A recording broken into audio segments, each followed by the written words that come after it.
Hello everyone, welcome to our YouTube channel Route Tutorial।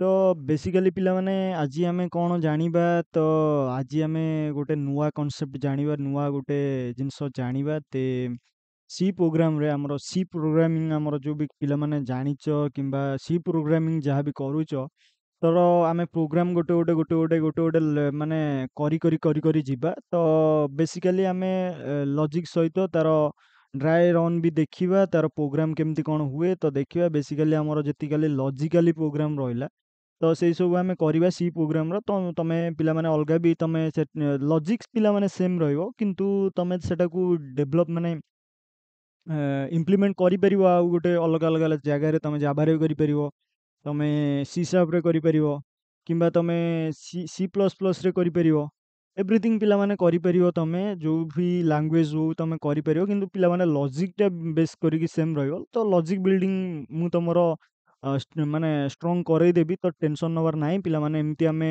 ମଝିରେ daily ଯଦି ହବ ଗୋଟେ ଲଜିକାଲି ଗୋଟେ ପ୍ରୋଗ୍ରାମର ଭିଡ଼ିଓ କରିବା ସର୍ଟ ଭିଡ଼ିଓ ଟାଇପ୍ର ବେଶୀ ମାନେ ପିଲାମାନେ ଟାଇମ୍ ନେବନି ସେ 5-10 ମିନିଟ୍ କି 15 ମିନିଟ୍ ଭିତରେ ଆମର ଗୋଟେ ପ୍ରୋଗ୍ରାମ ସରିଯିବ ତ ବେସିକାଲି ଆମେ ଲଜିକାଲି ଷ୍ଟ୍ରଙ୍ଗ ହେବା ପିଲାମାନେ ଓଡ଼ିଆରେ ତ ଯେଉଁ ବି ପିଲାମାନେ ଆମ ଚ୍ୟାନେଲକୁ ନୂଆ ଆସିଛ ତ ଦେନ୍ ଆମ ଚ୍ୟାନେଲକୁ ସବସ୍କ୍ରାଇବ୍ କର ଭିଡ଼ିଓଟିକି ପୁରା ଦେଖ ଯଦିକା ଭିଡ଼ିଓଟି ଭଲ ଲାଗୁଛି ତମ ସାଙ୍ଗସାଥି ଭାଇ ଭଉଣୀମାନଙ୍କ ସହିତ ଆମ ଚ୍ୟାନେଲର ଭିଡ଼ିଓକୁ ସେୟାର କର ଆଉ ଏବଂ ଆମ ଚ୍ୟାନେଲ ଲିଙ୍କଟାକୁ ବି ସେୟାର କର ତ ବେସିକାଲି ଆମେ ଆଜି ଟାଇମ୍ ୱେଷ୍ଟ ନ କରିକି ତ ଆମେ ଜାଣିବା ଯେ ସିର ଫାଷ୍ଟ ପିଲାମାନେ ଆଜି ଜାଣିବା ପ୍ୟାଲିଣ୍ଡ୍ରମ୍ ନମ୍ବର ତ ପ୍ୟାଲିଣ୍ଡ୍ରମ୍ ନମ୍ବର କେମିତି କ'ଣ ସିଷ୍ଟମ୍ ତାର କାମ କରେ ମେକାନିଜିମ୍ କ'ଣ କେମିତି ତାର ଲଜିକ୍ ବିହାଇଣ୍ଡରେ କାମ କରେ ଏଭ୍ରିଥିଙ୍ଗ ଆମେ ଡିଟେଲରେ ଜାଣିବା ଏ ଟୁ ଜେଡ୍ ଆମେ ତ ଟେନସନ୍ ନେବାର ନାହିଁ ପିଲାମାନେ ତ ମୁଁ ଏଠି ତୁମକୁ ଆଜି ପ୍ୟାଲିଣ୍ଡ୍ରମ୍ ନମ୍ବର କାହାକୁ କୁହାଯାଏ କ'ଣ କେମିତି ଏଭ୍ରିଥିଙ୍ଗ ଡିଟେଲରେ ଆମେ ଡିସ୍କସନ୍ କରିକି ପ୍ରୋଗ୍ରାମ୍ କରିକି ସିରେ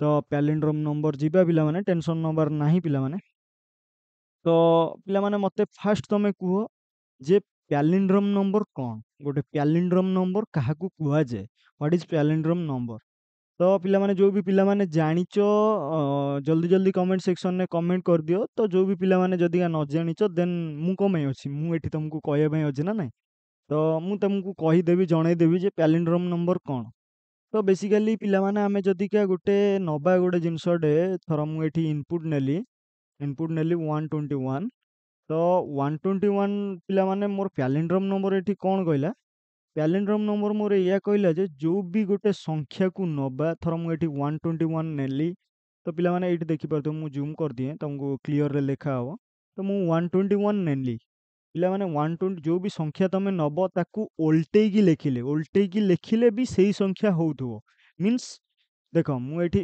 121 ନେଇଛି ଦେଖ ମୁଁ ଏଟା ଲେଫ୍ଟରୁ ରାଇଟ୍ ସାଇଡ଼୍ ଲେଖିଛି ମୁଁ ଏଇନା ରାଇଟ୍ରୁ ଲେଫ୍ଟ ସାଇଡ଼୍ ଲେଖିମି ରାଇଟ୍ରେ ଫାଷ୍ଟ ଆମର ରାଇଟ୍ ସାଇଡ଼୍ରେ କ'ଣ ଅଛି 1 ଅଛି ତ 1 ଲେଖିଦେନି ତାପରେ ମିଡ଼ିଲ୍ରେ ଆମର ମଝିରେ କ'ଣ ଅଛି 2 ଅଛି 2 ଲେଖିଦେନି ତାପରେ ଲେଫ୍ଟ ସାଇଡ଼୍ରେ ଆମର କ'ଣ ଅଛି 1 ଅଛି 1 ଲେଖିଦେଲି ତ ପିଲାମାନେ ମୋର ବାଁ ପଟରୁ ବି ଲେଖିଲେ ସେଇଆ ହେଉଛି ଡାହାଣ ପଟରୁ ବି ଲେଖିଲେ ସେମ୍ ଅଙ୍କ ହେଉଛି ସେମ୍ ସଂଖ୍ୟା ହେଉଛି ସେମ୍ ଆମର ଓଲଟେଇକି ଲେଖିଲେ ବି ସେଇଆ ହେବ ସିଧା ଲେଖିଲେ ବି ସେଇଆ ହେବ ତ ଏଇଭଳିଆ ସଂଖ୍ୟା ମାନଙ୍କୁ ଆମର କ'ଣ କୁହାଯାଏ ପ୍ୟାଲିଣ୍ଡ୍ରମ୍ ନମ୍ବର କୁହାଯାଏ ତ ଆଶା କରୁଛି ବୁଝିପାରୁଥିବ ପ୍ୟାଲିଣ୍ଡ୍ରମ୍ ନମ୍ବର କାହାକୁ କୁହାଯାଏ ତ ଯେଉଁ ବି ସଂଖ୍ୟା ଗୋଟେ ନବ ସେଇ ସଂଖ୍ୟାଟାକୁ ଯଦିକା ତମେ ଓଲଟେଇକି ଲେଖିଲେ ବି ସେଇ ସଂଖ୍ୟା ହଉଥିବ ତ ତାକୁ ଆମର ପ୍ୟାଲିଣ୍ଡ୍ରମ୍ ନମ୍ବର କୁହାଯାଏ ତ ଏଇଟା ଆମେ ସିରେ କେମିତି କରିବା ତ ସିରେ କରିବା ପାଇଁ ବି ଆମେ ହେଡର ଫାଇଲ୍ ଦେଇଦେବା ଆମର ହାଚ୍ ଇନକ୍ଲୁଡ୍ ଆଇଓଷ୍ଟ୍ରିମ୍ ସରି ଆମର stdio.h ପିଲାମାନେ ଆମର ଦେଇଦେଲେ ଆମର ହେଡର ଫାଇଲ୍ ଦେଇଦେଲେ ତାପରେ ଆମେ ମେନ୍ ଫଙ୍କସନ୍ ଲେଖିବା ଇଣ୍ଟ ମେନ୍ ତ ଇଣ୍ଟ ମେନ୍ ପିଲାମାନେ ଲେଖିଦେଲି ମୁଁ କଲି ବ୍ରାକେଟ୍ ଦେଇକି ଏଇ ରିଟର୍ନ 0 ପିଲାମାନେ ଆଗେ ଟିକେ ଲେଖିଦିଏ ତ ରିଟର୍ନ 0 କ'ଣ ପାଇଁ ନେଇଛି ପିଲାମାନେ ମୁଁ ଏଠି ଇଣ୍ଟ ମେନ୍ ନେଇଛି ତ ଇଣ୍ଟିଜର ଯେହେତୁ ଗୋଟେ ନେଇଛି ମୋତେ ଗୋଟେ ଇଣ୍ଟିଜରଟେ ରିଟର୍ନ କରିବାକୁ ପଡ଼ିବ ମୁଁ ଏଠି 0 ରିଟର୍ନ କରିଛି ତମେ 1 2 3 ବି ତମେ ରିଟର୍ନ କରିପାରିବ ନୋ ପ୍ରୋବ୍ଲେମ୍ ପିଲାମାନେ ତ ପିଲାମାନେ ଫାଷ୍ଟ ଆମେ କ'ଣ କରିବା ତ ଆଇଏନଟି ଭ୍ୟାରିଏବୁଲ୍ ମୁଁ ଗୋଟେ ଇଣ୍ଟିଜର ଟାଇପ୍ର ଭ୍ୟାରିଏବୁଲ୍ ଗୋଟେ ଡିକ୍ଲେୟାର କରିଦେଲି ଏନ୍ ତ ଏନ୍ ପିଲାମାନେ କ'ଣ ମୁଁ ଗୋଟେ ୟୁଜରଠୁ ଇନପୁଟ୍ ନେବାକୁ ଚାହୁଁଛି ସେଇ ନମ୍ବରଟାକୁ ଇନପୁଟ୍ଟାକୁ ଏନ୍ରେ ଷ୍ଟୋର୍ କରାଇବି ତ ପିଲାମାନେ ଏନ୍ରେ ଷ୍ଟୋର୍ କରିବା ଆଗରୁ ମୁଁ ପିଲାମାନେ ଗୋଟେ ୟୁଜରଠୁ ଇନପୁଟ୍ ନେବି ଯେହେତୁ ମୁଁ ଗୋଟେ ପ୍ରିଣ୍ଟ ଏଫ୍ରେ ୟୁଜରକୁ ପ୍ରିଣ୍ଟ ଏଫ୍ ସରି ମୋର ସ୍ପେଲିଂ ମିଷ୍ଟେକ୍ ହେଇଗଲା ପ୍ରିଣ୍ଟ ଏଫ୍ ମୁଁ ୟୁଜରଠୁ ଇନପୁଟ୍ ଯେହେତୁ ନେବି ତ ମୁଁ ୟୁଜରକୁ ଗୋଟେ ମେସେଜଟେ ଡିସପ୍ଲେ କରିବାକୁ ଚାହୁଁଛି କନସୋଲରେ ତ ମୋର ଏଣ୍ଟର ଏ ନମ୍ବର ମୁଁ ଡିସପ୍ଲେ କରିବାକୁ ଚାହୁଁଛି ଏଇଟା ଆମର ୟୁଜରଠୁ ଡିସପ୍ଲେ ହେବ କନସୋଲରେ ତ ୟୁଜର ଯେଉଁଟା ମୋତେ ଦବ ଏଇ ପ୍ରିଣ୍ଟ ଏଫ୍ରେ ଦେଖାଗଲା ତ ୟୁଜର ମୋତେ ଗୋଟେ ଇନପୁଟ୍ ନମ୍ବରଟେ ଦବ ତ ମୁଁ ତାକୁ କେଉଁଠି ଷ୍ଟୋର କରେଇବି ନେଇକି ତ ସେଇ ଜିନିଷ ମୁଁ ଏଇଠି ଲେଖିବି ମୁଁ ସ୍କାନ୍ ଏଫ୍ରେ ଆମର ପ୍ରିଣ୍ଟ ଏଫ୍ରେ ଆଉଟପୁଟ୍ ଦେଖାଯାଏ ସ୍କାନ୍ ଏଫ୍ରେ ଇନପୁଟ୍ ନିଆଯାଏ ତମେ ସିରେ ଜାଣିଛ ଅଲରେଡ଼ି ତ ମୁଁ ଏଠି ନେଲି ଯେହେତୁ ଏଇଟା ଆମର ଇଣ୍ଟିଜର ଟାଇପ୍ର ନମ୍ବରଟା ସେଥିପାଇଁ ମୁଁ %d ଲେଖିଦେଲି %d ଲେଖିକି ମୁଁ କମା ଦେଇକି ଏଠି ମୁଁ %n ଲେଖିଦେଲି କାରଣ ମୋତେ ପିଲାମାନେ ଯେଉଁ ବି ୟୁଜର ମୋତେ ଯେଉଁ ବି ଇନପୁଟ୍ ଦବ ତ ମୋତେ ସେଟା n ଭ୍ୟାରିଏବୁଲରେ ଷ୍ଟୋର କରେଇବାର ଅଛି ତ ଦେନ୍ ମୁଁ ସେଟାକୁ ଲେଖିଦେଲି n ଷ୍ଟୋର କରିଦେଇକି ମୁଁ ସେମିକଲନ୍ ଦେଇଦେଲି ପିଲାମାନେ ତାପରେ ପିଲାମାନେ ଆମେ ଏତିକି ତ ଆମେ ୟୁଜରଠୁ ଇନପୁଟ୍ ନେଇକି ଆମେ ନମ୍ବରଟା ଷ୍ଟୋର କରେଇଦେଲେ ତ ତାପରେ ପିଲାମାନେ ଆମର ଲଜିକ୍ କ'ଣ ରହିଲା ତ ତାପରେ ପିଲାମାନେ ମୁଁ ଯେଉଁ ନମ୍ବରଟାକୁ ନେଇଛି ଆମର ଯେହେତୁ ପ୍ୟାଲିଣ୍ଡ୍ରମ୍ ନମ୍ବର ଅଛି ଏ ପ୍ରୋଗ୍ରାମର ମାନେ ପ୍ରୋଗ୍ରାମଟା ହେଉଛି ପ୍ୟାଲିଣ୍ଡ୍ରମ୍ ନମ୍ବର ଦେନ୍ ପିଲାମାନେ କ'ଣ ହେବ ତ ଆମର ନମ୍ବରଟା ଲାଷ୍ଟ ବେଳକୁ କଟି ଯାଇଥିବ ମାନେ କମି କମି କମି କମି ଯିବ ତ ମୁଁ ଆମର ଯେଉଁ ଅରିଜିନାଲ ନମ୍ବରଟା କମି କମି କମି କମି କଟି କଟି ଯିବ ତ ମୁଁ ଲାଷ୍ଟ ବେଳକୁ ମୋର ରେଜଲ୍ଟ ପାଇଲା ବେଳକୁ ମୁଁ ଅରିଜିନାଲ ନମ୍ବରଟାକୁ କମ୍ପେୟାର କରିବା ପାଇଁ ମୁଁ ପାଇବିନି କାହା ସହିତ ତ ସେଇଥିପାଇଁ ପିଲାମାନେ ମୁଁ ଗୋଟେ ଟେମ୍ପୋରାରୀ ଭ୍ୟାରିଏବୁଲ୍ ନେଉଛି ତ ଏଠି ମୁଁ ଆଉ ଗୋଟେ ଭ୍ୟାରିଏବୁଲ୍ ଡିକ୍ଲେୟାର କରିଦେଲି ଏନ୍ ସାଇଟ୍ରେ ଟେମ୍ପ ନାମକ ଗୋଟେ ଭ୍ୟାରିଏବୁଲ୍ ଡିକ୍ଲେୟାର କରିଦେଲି ତ ଟେମ୍ପୋରାରୀ ଭ୍ୟାରିଏବୁଲରେ ମୁଁ ଆମ ଅରିଜିନାଲ ନମ୍ବରଟାକୁ ଷ୍ଟୋର କରିଦେଲି କାରଣ ପିଲାମାନେ ମୁଁ ସେଇଟା ତୁମକୁ ଏବେ କହିଲି ତମେ ଯଦି ଏବେ ମାନେ କ୍ଲାରିଟି ତମକୁ ଆସିନଥିବ ଦେନ୍ ଆମେ ଜାଣିବା ତ ପ୍ରୋଗ୍ରାମଟା ୱାନ୍ସ କରିସାରିଲା ପରେ ତମକୁ ଆଉଟପୁଟ୍ ଦେଖେଇଲା ପରେ ତାର ଡ୍ରାଏ ରନ୍ କରିକି ବୁଝେଇଲା ବେଳେ ମୁଁ ତମକୁ ଜଣେଇବି ଯେ ଏଟା କ'ଣ ପାଇଁ ନିଆହେଉଛି କ'ଣ ନାହିଁ ତ ସେତେବେଳେ ତମେ ଆକ୍ଚୁଆଲରେ ତମେ ଜାଣିପାରିବ ଯେ ଏଇ ଜିନିଷଟା କ'ଣ ପାଇଁ ନିଆହେଉଛି ଗୋଟେ ଟିମ୍ ନାମକ ଗୋଟେ ଭ୍ୟାରିଏବୁଲ୍ ନେଇଗଲି ତ ସେଠି ମୁଁ ଷ୍ଟୋର କରିଦେଲି ତ ପିଲାମାନେ ତାପରେ ଆମେ କ'ଣ କରିବା ତାପରେ ମୁଁ ଗୋଟେ ହ୍ୱାଇଲ୍ ଲୁପ୍ ଚଲେଇଲି ତମେ ପିଲାମାନେ ହ୍ୱାଇଲ୍ ଚଲୁଅ ଫର୍ ଲୁପ୍ ଚଲୁଅ କିମ୍ବା ଡୁ ହ୍ୱାଇଲ୍ ଯାହା ବି ତମ ଇଚ୍ଛା ତମେ ଚଲେଇବ ତମେ ଯେମିତି କରିପାରିବ ତମକୁ ଇଜି ଲାଗିବ ମୁଁ ଏଠି ନର୍ମାଲ ତମକୁ ଦେଖେଇଦେଲି ଗୋଟେ ହ୍ୱାଇଲ୍ ଲୁପ୍ ନେଲି ତ ହ୍ୱାଇଲ୍ ଲୁପ୍ରେ ପିଲାମାନେ ମୋର ଭିତରେ କଣ୍ଡିସନ୍ କ'ଣ ପଡ଼ିବ କଣ୍ଡିସନ୍ଟା ପଡ଼ିବ ମୋର ଯେଉଁ ଅରିଜିନାଲ ନମ୍ବରଟା ନେଇଥିଲି ଷ୍ଟୋର କରିଥିଲି ଏନ୍ରେ ଏନ୍ଟା ମୋର ଗ୍ରେଟର ଦେନ୍ 0 ହେଉଥିବ ତ ବୁଝିପାରିଲ ଏଇଠି ମୋର ଯେଉଁ ଅରିଜିନାଲ ନମ୍ବରଟା ମୁଁ ନେଇକି କେଉଁଠି ଷ୍ଟୋର କରିଥିଲି ଏଇଠି %n ମିନ୍ସ ଆମର ଏଇଠି ଏନ୍ରେ ଷ୍ଟୋର କରେଇଥିଲି ତ ମୋର କଣ୍ଡିସନ୍ କ'ଣ ପଡ଼ିଲା ଏନ୍ ଯଦିକା ଗ୍ରେଟର ଦେନ୍ 0 ହୁଏ ଯଦିକା ଆମର ଅରିଜିନାଲ ନମ୍ବରଟା 0ଠୁ ବଡ଼ ହୁଏ ଦେନ୍ ମୋର କଣ୍ଡିସନ୍ ପଡ଼ିବ କଣ୍ଡିସନ୍ କ'ଣ ପଡ଼ିବ ପିଲାମାନେ ଏଇଠି ମୋର ଲଜିକଟା ଲେଖିବାର ଅଛି ଏଇଠି ପିଲାମାନେ ଲଜିକଟା ଲେଖିବାର ଅଛି ତ ପିଲାମାନେ ମୁଁ କ'ଣ ଲେଖିବି ଫାଷ୍ଟ ମୋର ଯେଉଁ ଅରିଜିନାଲ ନମ୍ବରଟାକୁ ମୁଁ ତାର ମଡୁଲ ଡିଭିଜନ କରେଇଦେଲି ମଡୁଲ ଡିଭିଜନ ପିଲାମାନେ ମୁଁ କରେଇଦେଲି 10 ସହିତ ତ 10 ସହିତ ମୁଁ ମଡୁଲ ଡିଭିଜନ କରେଇଲେ ପିଲାମାନେ ଆମକୁ କ'ଣ ରିଟର୍ନ କରେ ସିଏ ନା ରିମାଇଣ୍ଡର ରିଟର୍ନ କରେ ତ ଆମର ଯାହା ବି କିଛି ନମ୍ବରଟା ନିଆହେଇଥିବ ତାର ଯଦିକା ଆମର ମଡୁଲ ଡିଭିଜନ 10 ସହିତ କରିଦେଲେ ଦେନ୍ ଆମର ଯାହା ବି କିଛି ରିମାଇଣ୍ଡର ବାହାରିବ ପିଲାମାନେ ଶୁଣ ଦେଖ ମୁଁ ଗୋଟେ କଥା କହୁଛି ତ ମୁଁ ଏଠି ତାର ଲଜିକ୍ କ'ଣ ରହୁଛି ଗୋଟେ ସଂଖ୍ୟାକୁ ନେଇକି ମୁଁ ଆଡ୍ କରି ଲାଷ୍ଟକୁ ମିଳିବ ଗୋଟେ ସଂଖ୍ୟାକୁ ଅଲଗା କରିବି ଗୋଟେକୁ ନେଇକି ଆଡ୍ କରିବାକୁ ପଡ଼ିବ ତ ମୁଁ ଏଇଠି ଯଦିକା ମୁଁ n ମଡୁଲ ଡିଭିଜନ 10 କରିଦେଲି ଦେନ୍ ମୋର ଯାହା ବି କିଛି ରିମାଇଣ୍ଡର ଆସିବ ତ ସେଇଟା ମୁଁ ନେଇକି ମୁଁ କୋଉଠି ଷ୍ଟୋର କରିବି ଗୋଟେ ଭ୍ୟାରିଏବୁଲରେ ରିମାଇଣ୍ଡର ବୋଲି rem ଗୋଟେ ଭ୍ୟାରିଏବୁଲରେ ଷ୍ଟୋର କରିଦେଲି ରିମାଇଣ୍ଡର ଦେଖି ଏଇ ଭ୍ୟାରିଏବୁଲଟାକୁ ପିଲାମାନେ ଉପରେ ଡିକ୍ଲେୟାର କରିଦେବା ନହେଲେ ପିଲାମାନେ ପ୍ରୋବ୍ଲେମ୍ ହେବ ତ ମୁଁ ଏଇଠି rem ଗୋଟେ ଭ୍ୟାରିଏବୁଲଟେ ନେଇକି ତାକୁ ଷ୍ଟୋର କରେଇ ଦେଲି ଆମର ଯାହା ବି କିଛି ମଡୁଲ ଡିଭିଜନ କରିବା ଯାହା ବି କିଛି ଆମର ରିମାଇଣ୍ଡର ଆସିବ ତ ସେଇଟା ଆମର ରିମାଇଣ୍ଡରରେ ଷ୍ଟୋର ହେଇଯିବ ଆମର ଏଇଠି ଷ୍ଟୋର ହେଇଯିବ ତ ପିଲାମାନେ ଏଇଟା ଆମର ବୁଝିପାଇଲ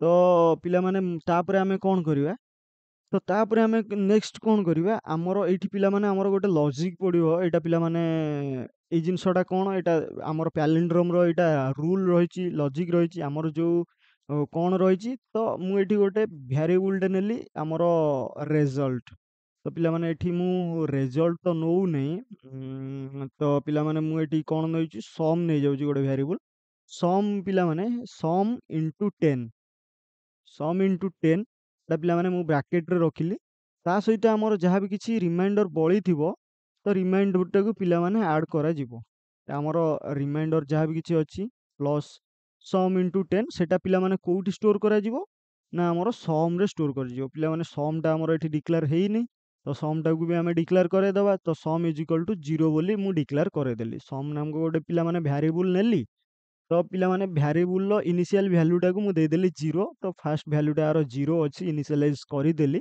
ତ ମୋର ଯାହା ବି କିଛି ରିମାଇଣ୍ଡରରେ ବାହାରିକି ଥିବ, ତ ଆମର ଅରିଜିନାଲ ନମ୍ବରରୁ ମଡୁଲ ଡିଭିଜନ ହେଇକି ଯାହା ବି କିଛି ରିମାଇଣ୍ଡର ଥିବ, ତ ରିମାଇଣ୍ଡରଟାକୁ ମୁଁ ପ୍ଲସ୍ କରିକି ସମ୍ ଇଣ୍ଟୁ 10 କରିଦେଲି। ତ ସମ୍ ଇଣ୍ଟୁ 10 କରିବା ଦ୍ୱାରା ଆମର କ'ଣ ହବ ପିଲାମାନେ, ଆମର ଯାହା ବି କିଛି ଭ୍ୟାଲ୍ୟୁ ଥିବ ଆମର ଏକ୍ସାକ୍ଟ ଭ୍ୟାଲ୍ୟୁଟା ମିଳିଆସିବ। ତ ପିଲାମାନେ ଆମେ ଟେନସନ୍ ନିଅନି, ଡ୍ରାଏଗ ରନ୍ କରିକି ଦେଖିବା ତ କେମିତି କ'ଣ ତାର ଲଜିକ୍ କାମ କରୁଛି ବି ଦେଖିବା ସେତେବେଳେ। ତ ପିଲାମାନେ ଏମିତି ପ୍ରୋଗ୍ରାମ୍ ଆମର କ'ଣ ପାଇଁ ଲେଖାଯିବ, ତ ପିଲାମାନେ ତାପରେ ଆମେ ସମଟାକୁ ମୁଁ ନେଇକି ଷ୍ଟୋର କରିଦେଲି। ଏଇଠି ମୋର ମାନେ ଯୋଉ ଯାହା ବି କିଛି ମାନେ ରିଭର୍ସ ଭ୍ୟାଲ୍ୟୁଟା ହବ ସେଇଠି ଆସିକି ଷ୍ଟୋର ହବ ଏଇ ସମରେ। ଯାହା ବି କିଛି ଗୋଟେ ଅଛି ଷ୍ଟୋର ହେଇକି ଆଡ୍ ହବ ପିଲାମାନେ। ତାପରେ ପିଲାମାନେ କ'ଣ କରିବା, ତାପରେ ଆମେ କ'ଣ କରିବା, ଯୋଉ ଅରିଜିନାଲ ନମ୍ବରଟା ନେଇଥିଲେ ଅରିଜିନାଲ ନମ୍ବରଟାକୁ ଡିଭାଇଡ୍ କରିଦବା 10 ସହିତ। 10 ସହିତ ଡିଭାଇଡ୍ କରିକି କୋଉଠି ଷ୍ଟୋର କରିବା ନା nରେ ଷ୍ଟୋର କରିବା। ଆମର ସେଇ ଅରିଜିନାଲ ନମ୍ବରରେ ଷ୍ଟୋର କରିବା। କାରଣ ମୋର ଗୋଟେ ସଂଖ୍ୟା ବାହାରି ଆସିକି ଗୋଟେ ସଂଖ୍ୟା ମୋର ଆଡ୍ ହେଇଗଲା ମିନ୍ସ ମୋର ପୁଣି ତାକୁ ରିମାଇଣ୍ଡର କରି ସରି ଆମର କ'ଣ କରିବି ନା ଡିଭିଜନ କରିକି ମୁଁ ସେଇ ସଂଖ୍ୟାଟାକୁ ଖୋଲିଦେବି। ଆର ସଂଖ୍ୟାକୁ ମାନେ ମାନେ ତାର ରେଜଲ୍ଟ ଆମର ଯାହା କିଛି ଭାଗଫଳ ନବ, ତ ସେଇ ଜିନିଷଟାକୁ ଆମେ ଏନରେ ଷ୍ଟୋର କରେଇଦେଲେ ଆମର ଗୋଟେ ସଂଖ୍ୟା ପଳେଇଲା। ଥର 121 ନେଇଛନ୍ତି, ତ 121ରୁ 1 ପଳେଇବ, ଆମର 12 ହିଁ ଷ୍ଟୋର ହବ। ତ ସେଇ ଜିନିଷଟା ପିଲାମାନେ ଏଇଠି କହିଲା। ତ ପିଲାମାନେ ଜାଣିବା ଅଲରେଡି ଆମେ ଟ୍ରାଏ ରନ୍ କରିକି ଜାଣିବା, ଟେନସନ୍ ନେବାର ନାହିଁ ପିଲାମାନେ। ତ ତାପରେ ଆମର ୱାନ୍ସ ପିଲାମାନେ ଲଜିକ୍ ସଇଲା ପରେ ମୁଁ ଏଠି ଗୋଟେ ଇଫ୍ ଏଲ୍ସ କଣ୍ଡିସନ୍ ଗୋଟେ ପକେଇମି। ପିଲାମାନେ ଦେଖ ମୋର ଏଠି ନମ୍ବରଟା କଟି ଆସିକି ଆମର 0ରେ ପହଞ୍ଚି ଯାଇପାରେ। ଆମର ଯାହା ବି କିଛି ଅରିଜିନାଲ ନମ୍ବରଟା ଏଠି ମଡୁଲ ଡିଭିଜନ ହେଇଛି ମାନେ କଟି ଆସିବ। ଏଠି ଆମର ଡିଭିଜନ ହେଇଛି ମାନେ କଟି କମି ଯିବ। ତ କମି ଯିବା ଅପେକ୍ଷା ମୁଁ କମ୍ପେୟାର କରିବାକୁ ପାଇବି ନାହିଁ, ତ ମୁଁ ଅରିଜିନାଲ ନମ୍ବରଟା କାହା ସହିତ କମ୍ପେୟାର କରିବି? ତ ସେଇଥିପାଇଁ ଅରିଜିନାଲ ନମ୍ବରଟାକୁ ମୁଁ ଆଗେ ଯୋଉ ଡିକ୍ରିଜ୍ ହବା ଆଗରୁ ମୁଁ ଆଗେ ଗୋଟେ ଟେମ୍ପୋରାରୀ ନାମକ ଗୋଟେ ଭ୍ୟାରିଏବୁଲରେ ଷ୍ଟୋର କରିଦେଲି। ତ ମୋର ଅରିଜିନାଲ ନମ୍ବରଟା ଯଦି ଡିକ୍ରିଜ୍ ବି ହେଇଗଲା କିଛି ଫରକ ପଡୁନି, ମୋର ଟେମ୍ପୋରାରୀ ଭ୍ୟାରିଏବୁଲରେ ଷ୍ଟୋର ହେଇକି ଥିବ। ମୁଁ ସେଠୁ ନେଇକି ମ୍ୟାଚିଂ ଏଇଠି କରେଇ ପାରିବି ଏଇଟା ପ୍ୟାଲିଣ୍ଡ୍ରମ୍ କିମ୍ବା ନୁହେଁ। ତ ପିଲାମାନେ ମୁଁ ଏଠି ଫାଷ୍ଟ କ'ଣ କଲି, ତ ଫାଷ୍ଟ ଆମର ଟେମ୍ ନାମକ ଭ୍ୟାରିଏବୁଲରେ ଯାହା ବି କିଛି ଅଛି ତା ସହିତ ଆମେ କାହା ସହିତ କମ୍ପେୟାର କରିବା, ଆମର ଏଇ ସମରେ ସବୁ ରେଜଲ୍ଟଟା ମାନେ ଷ୍ଟୋର ହେଇକି ରହିଛି। ଆମର ଯୋଉ ରିଭର୍ସ ନମ୍ବରଟା ମାନେ ରିଭର୍ସ ନମ୍ବର୍ସ ମିନ୍ସ ଆମର ତାର ଓଲଟା ଯୋଉ ନମ୍ବରଟା ରହିଛି ଆମର ରାଇଟ୍ ସାଇଡରୁ ଲେଫ୍ଟକୁ ଲେଖିଲେ ଯାହା ବି କିଛି ରେଜଲ୍ଟ ଆମର ରହିଛି ସମରେ ରହିଛି। ତ ସମ୍ ଟେମ୍ପୋରାରୀରେ ଯାହା ଥିବ ଆମର ଅରିଜିନାଲ ନମ୍ବର ଯଦି ଏ ସମ୍ ସହିତ ସେମ୍ ହେଇଗଲା, ଦେନ୍ ମୋର କଣ୍ଡିସନ୍ କ'ଣ ନା ପ୍ରିଣ୍ଟ ଏଫ୍ରେ ମୋର ତୁ ଲେଖ କ'ଣ ଲେଖ, ଦ ନମ୍ବର ଇଜ୍ ପ୍ୟାଲିଣ୍ଡ୍ରମ୍। ତ ପିଲାମାନେ ମୋର ଏଇଟା ତୁ ଲେଖ। ପିଲାମାନେ ମୋର ଯଦିକା ମୋର କଣ୍ଡିସନଟା ସାଟିସ୍ଫାଏ ହେଲା ଦେନ୍ ମୋର ଏଇଟା, ନହେଲେ ନାହିଁ ମୋର ପିଲାମାନେ ଏଲ୍ସ ପାର୍ଟରେ ମୁଁ କ'ଣ ଲେଖିବି, ଏଲ୍ସ ପାର୍ଟରେ ଲେଖିବି ପିଲାମାନେ ମୁଁ ଏଇଟାକୁ କପି କରିଦେଲି। ତ କଣ୍ଟ୍ରୋଲ-C କଣ୍ଟ୍ରୋଲ-V କରିକି the number is not palindrome number, not palindrome. ତ ପିଲାମାନେ ଏତିକି ମୋର ହେଇଗଲା। ତ ପ୍ରୋଗ୍ରାମଟାକୁ ଆମେ ଯଦି କମ୍ପାଇଲ୍ କରିବା, କମ୍ପାଇଲ୍ ପିଲାମାନେ ମୋର ୱାର୍ଣ୍ଣିଂ କ'ଣ ଆଇଲା, the incompatible implicit declaration built in function printf. ତ ବେସିକାଲି ମୋର ଏଠି ପିଲାମାନେ କ'ଣ ଏରର ଆସିଛି, ତ ପିଲାମାନେ ମୋର ବେସିକାଲି ଏଠି ହାଚ୍ ଇନକ୍ଲୁଡଟା ମୋର ଭୁଲ ହେଇଯାଇଛି ସ୍ପେଲିଂ। ଦେଖ INCLD ଲେଖିଛି, ୟୁଟା ପିଲାମାନେ ଛାଡ଼ି ଯାଇଛି। ତ ପୁଣି ମାନେ ଆଉଥରେ ଆମେ କମ୍ପାଇଲ୍ କରିବା, ଦେଖ ଆମର ଏଇ ୱାର୍ଣ୍ଣିଂ ଆଉ ଏରର 0 ଆସିଛି। ତ ପିଲାମାନେ ଏବେ ଆମେ ତାକୁ ଯଦିକା ରନ୍ କରିବା, ତ ରନ୍ କରିବା ଦେଖ ଆମର କନସୋଲ ୱିଣ୍ଡୋ ପଳେଇ ଆସିଲା। ଦେଖ ମୋତେ ଗୋଟେ ନମ୍ବର ମାଗୁଛି, ଆମର 121ଟା ଏପଟରୁ ସେପଟକୁ ଲେଖିଲେ ଯାହା ବି କିଛି ଠିକ୍ ଠାକ୍ ହବ। ତ 121 ମୁଁ ଲେଖିଦେଲି। ତ 121ଟା ତମେ ଜାଣିଛ 121କୁ ଓଲଟେଇକି ବି ଲେଖିଲେ ଆମର ସେଇ ନମ୍ବର ହବ। ତ ଏଇଟା ଗୋଟେ ପ୍ୟାଲିଣ୍ଡ୍ରମ୍ ନମ୍ବର। ତ ଆମର ଆନ୍ସର କ'ଣ ଶୋ କରିବ output, this is number the number is a palindrome number. ତ ଦେଖ the number is palindrome number ଆମର ଶୋ କଲା, ପ୍ୟାଲିଣ୍ଡ୍ରମ୍ ଦ ନମ୍ବର ଇଜ୍ ପ୍ୟାଲିଣ୍ଡ୍ରମ୍। ତ ପିଲାମାନେ ମୁଁ ଯଦିକା ଆଉ ଗୋଟେ କିଛି ଇନପୁଟ୍ ଦେଲି, ତ ଦେଖ ମୁଁ ଯଦିକା ଆଉ ଗୋଟେ କିଛି ଦେଲି 131 କିମ୍ବା 132, ତ ପିଲାମାନେ 132 ଯୋଉ ଦେଲି ଆମର 2 3 ଆମର 132ଟାକୁ ଯଦି ଓଲଟେଇକି ଲେଖିଦେଲେ 2 3 1 ହେଇଯାଉଛି, 1 2 3 ହଉନି, 1 3 2 ହଉନି, 231 ହେଇଯାଉଛି। ତ ଏଇଟା ପିଲାମାନେ ସେମ୍ ନୁହେଁ। ତ ଏଇଠି ଆମର ଆଉଟପୁଟଟା କ'ଣ ଆସିବ ନା ଦ ନମ୍ବର ଇଜ୍ ନଟ୍ ପାଲିଣ୍ଡ୍ରମ୍। ଦେଖ ଆଉଟପୁଟ ଆଇଲା ଦ ନମ୍ବର ଇଜ୍ ନଟ୍ ପାଲିଣ୍ଡ୍ରମ୍। ପିଲାମାନେ ସେମିତି ଆମର ଆଉ ଗୋଟେ ବି ଏକ୍ସାମ୍ପଲ ଯଦିକା ନବା ପିଲାମାନେ 121 ଯେମିତି ଆମର ଗୋଟେ ପାଲିଣ୍ଡ୍ରମ୍ ନମ୍ବର। ତ ପିଲାମାନେ 141 ବି ସେମିତି ଗୋଟେ ପାଲିଣ୍ଡ୍ରମ୍ ନମ୍ବର ହବ। ଦେଖ ଦ ନମ୍ବର ଇଜ୍ ପାଲିଣ୍ଡ୍ରମ୍। ତ ଏଇଭଳିଆ ପିଲାମାନେ ଆମର ପାଲିଣ୍ଡ୍ରମ୍ ନମ୍ବରଟା ବାହାର କରାଯାଏ। ତ ପିଲାମାନେ ଏବେ ଟାଇମ୍ ଆସିଛି କ'ଣ ପିଲାମାନେ ଏବେ ଜାଣିବା ଆମେ ଡ୍ରାଏ ରନ୍ କରିକି ତାର ଜାଣିବା। ତ କେମିତି କ'ଣ ପିଲାମାନେ କାମ କରେ। ତ ପିଲାମାନେ ଆମେ କ'ଣ କରିବା ଫାଷ୍ଟ ଆମର ୟୁଜରଠୁ ଇନପୁଟ ମାଗିଲେ ଗୋଟେ। ଆମର ୟୁଜର ଯାହା ବି କିଛି ଇନପୁଟ ଦେଲା ତାକୁ ଆମେ କୋଉଠି ଷ୍ଟୋର କଲେ ତ ଫାଷ୍ଟ ଆମେ ପିଲାମାନେ ଫାଷ୍ଟ ଆମେ ନେଇଗଲେ 3ଟା 4ଟା ଭ୍ୟାରିଏବୁଲ ପିଲାମାନେ ନେଇଗଲେ। ଗୋଟେ n ନେଇଗଲେ, ଗୋଟେ ଟେମ୍ପୋରାରୀ ଭ୍ୟାରିଏବୁଲ, ଗୋଟେ ରିମାଇଣ୍ଡର ପାଇଁ ଗୋଟେ ନେଇଗଲେ, ଆଉ ଗୋଟେ ସମ୍ ଇଜ୍ ଇକ୍ୱାଲ୍ ଟୁ ଆମର 0 ନେଇଗଲେ। ସମଟା ତାର କେତେ 0 ଭ୍ୟାଲ୍ୟୁ ଆସାଇନ୍ କରିଦେଲେ। ତ ତାପରେ ୟୁଜରଠୁ ଆମେ ଗୋଟେ ଦେଲେ ଏଣ୍ଟରରେ ନମ୍ବର। ଆମର ୟୁଜର ଆମର କ'ଣ କଲା ନା ଆମର ଡିସପ୍ଲେ ହେଇଗଲା ଏଣ୍ଟର ଏ ନମ୍ବର। ତାପରେ ୟୁଜର ଆମର ଗୋଟେ ନମ୍ବରଟେ ଇନପୁଟ ଦେଲା ସେଟା ଆମର ରେ ଷ୍ଟୋର ହେଇଗଲା।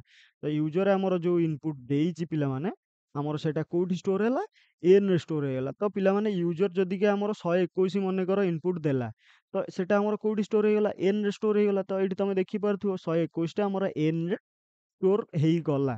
ତ ପିଲାମାନେ ତାପରେ ମୁଁ ଟେମ୍ପୋରାରୀ ଭ୍ୟାରିଏବୁଲରେ ମୋର ଯୋଉ ଅରିଜିନାଲ ନମ୍ବରଟା ମୋର ରହୁଛି 121 ମୁଁ ତାକୁ ଟେମ୍ପୋରାରୀ ଭ୍ୟାରିଏବୁଲରେ ଷ୍ଟୋର କରିଦେଲି।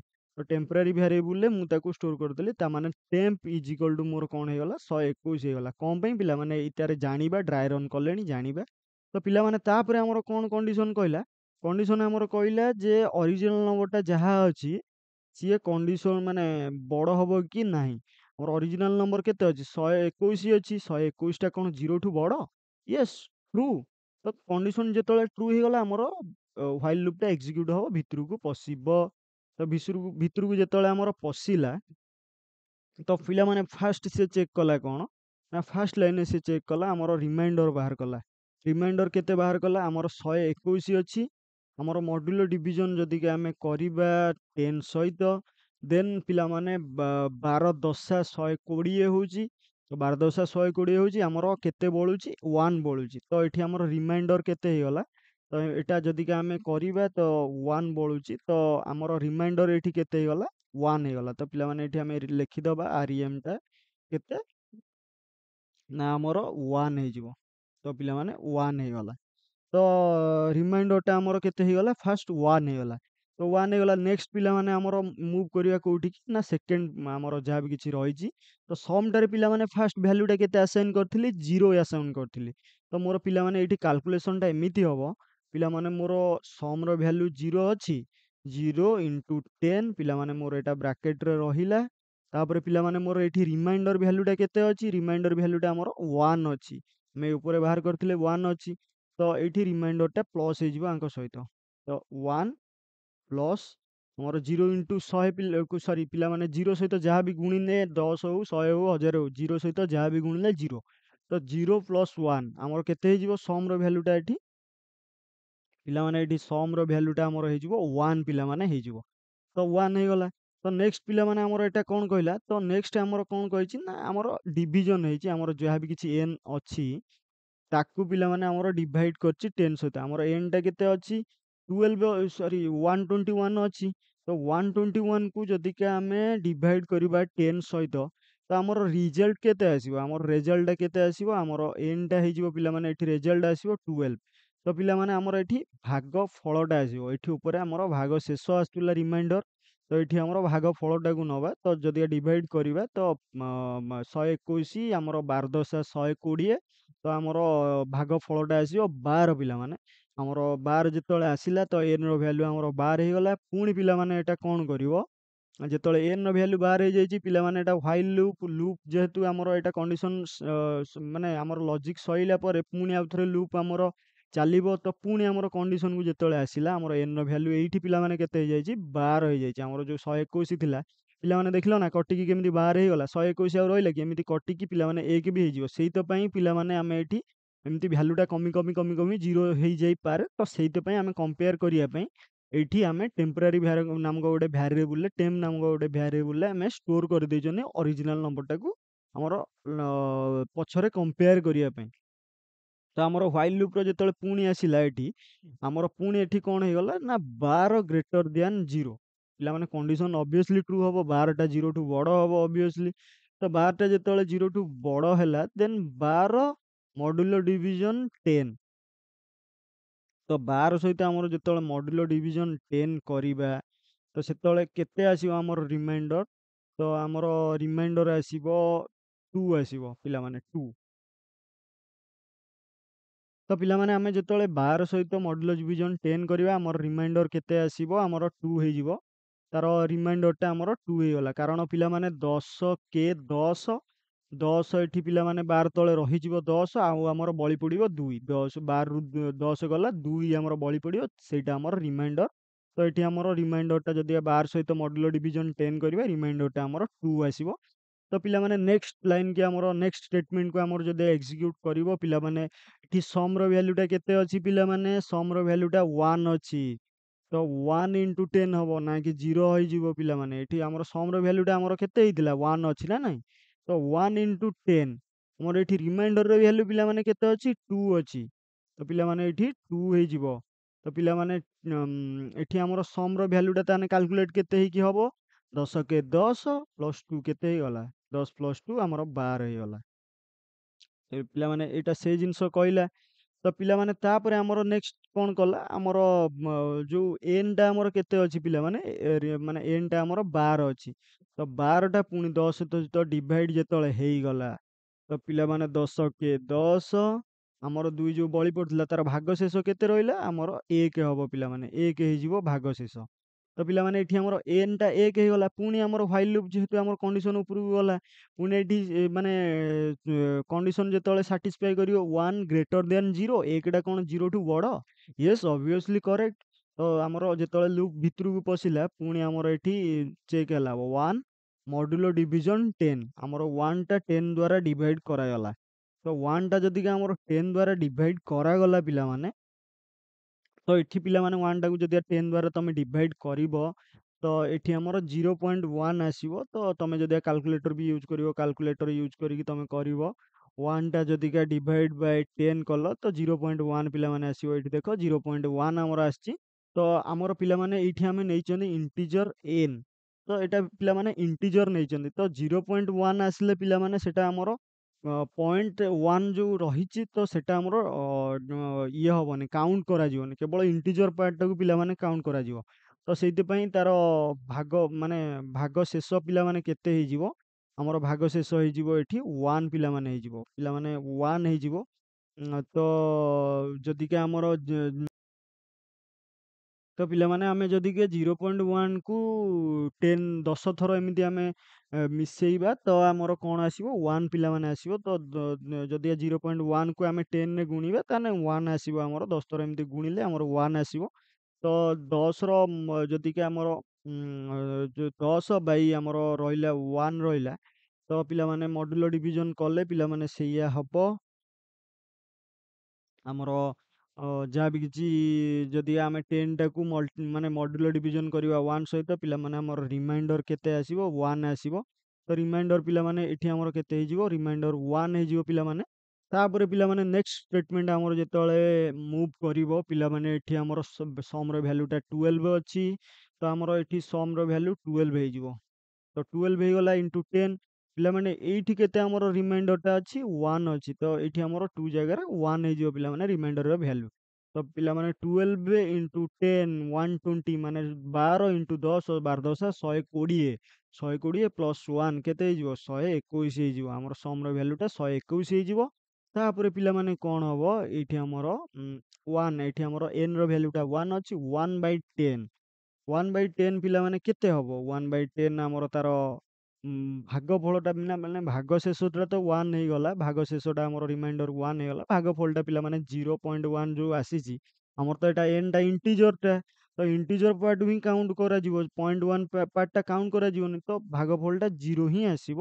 ତ 0 ଯେହେତୁ ଆସିଗଲା ତ ପିଲାମାନେ ପୁଣି ଯେତେବେଳେ ଲୁପକୁ ଯିବ କ'ଣ 0ଟା 0ଠୁ ବଡ଼, ପିଲାମାନେ ଏଇଠି କଣ୍ଡିସନଟା ଫଲ୍ସ ହେଇଯିବ। କେବେ ବି 0ଟା 0ଠୁ ବଡ଼ ହବ ନାହିଁ।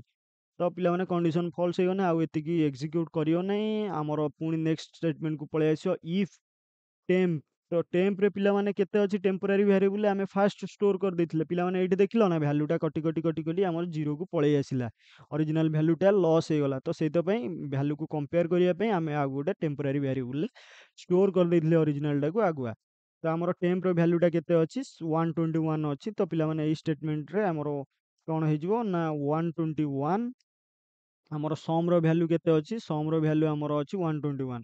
121 121 କ'ଣ equal to 121 equal to 121। Yes right. ତ ରାଇଟ୍ ଯଦିକା ହବ ଆମର ପ୍ରିଣ୍ଟ କରିବ ଆମର ଦିସ୍ ନମ୍ବର ଇଜ୍ ପ୍ୟାଲିଣ୍ଡ୍ରମ୍ ଏତିକି ପ୍ରିଣ୍ଟ କରିବ। ଯଦିକା ଆମର ଏଇଟା ଫଲ୍ସ ହେଇଯିବ କଣ୍ଡିସନଟା ଦେନ୍ ଆମର ଏଲ୍ସ ପାର୍ଟକୁ ପଳେଇ ଆସିକି ପ୍ରିଣ୍ଟ କରିବ ଦ ନମ୍ବର ଇଜ୍ ନଟ୍ ପ୍ୟାଲିଣ୍ଡ୍ରମ୍। ତାପରେ ଆମର ରିଟର୍ନ 0 କରିଛନ୍ତି ଇଣ୍ଟ ପେନ୍ ନେଇଛନ୍ତି ବୋଲି। ତ ପିଲାମାନେ ଏଇଟା ଥିଲା ଆମର ପ୍ୟାଲିଣ୍ଡ୍ରମର କନସେପ୍ଟ। ତ ପ୍ୟାଲିଣ୍ଡ୍ରମର ଆମର ପ୍ରୋଗ୍ରାମ ଥିଲା ଏଇଟା। ତ ବେସିକାଲି ଯେଉଁ ବି ପିଲାମାନେ ଦେଖିଲ ଭିଡ଼ିଓଟି ତୁମକୁ ଯଦିକା ଭିଡ଼ିଓଟି ଭଲ ଲାଗିଲା, ଯଦିକା ତୁମେ ବୁଝିପାରିଲ ଦେନ୍ ଭିଡ଼ିଓଟିକି ଲାଇକ୍ କର, ତୁମ ସାଙ୍ଗସାଥିମାନଙ୍କ ସହିତ ସେୟାର କର ଆମ ଚ୍ୟାନେଲକୁ। ତ ବେସିକାଲି ପିଲାମାନେ ଆମେ ଏଇଆ କରିବା। ତ ଡେଲି ଗୋଟେ ନୂଆ ଟ୍ରିକି ଆମର ପ୍ରୋଗ୍ରାମ ସବୁ ଆଣିବା। ପ୍ରୋଗ୍ରାମ ବେସିକ୍ ଫଣ୍ଡାମେଣ୍ଟାଲ କନସେପ୍ଟ ସବୁ ସେ ସି ହଉ ଜାଭା ହଉ ଯାହା ବି ହଉ ଆମର ପ୍ରୋଗ୍ରାମ ସବୁ ଆଣିବା। ତମର ଫଣ୍ଡାମେଣ୍ଟାଲ ସବୁ କ୍ଲିୟର କରିବା ଧୀରେ ଧୀରେ ଧୀରେ ଧୀରେ। ତ ଆଜି ପାଇଁ ଏତିକି। ଯଦିକା ତୁମକୁ ଭିଡ଼ିଓଟି ଭଲ ଲାଗିଛି ଦେନ୍ ଲାଇକ୍ କର, ଆମ ଚ୍ୟାନେଲକୁ ସବସ୍କ୍ରାଇବ୍ କର। ଆଉ କମେଣ୍ଟ ପିଲାମାନେ ଗୋଟେ ବଢ଼ିଆ ବଢ଼ିଆ କମେଣ୍ଟ କରିକି ଯାଅ ଯେ ଆମକୁ ମୋଟିଭେଟ୍ ଲାଗିବ। ନହେଲେ ନାହିଁ ଯଦି ତୁମେ ବୁଝିପାରୁନ ଦେନ୍ କମେଣ୍ଟ ସେକ୍ସନରେ ଆମକୁ କମେଣ୍ଟ କର, ଆମେ ତାର ରିପ୍ଲାଏ ଦେବୁ। ତ ଆଜି ପାଇଁ ଏତିକି ପିଲାମାନେ ରହିଲି।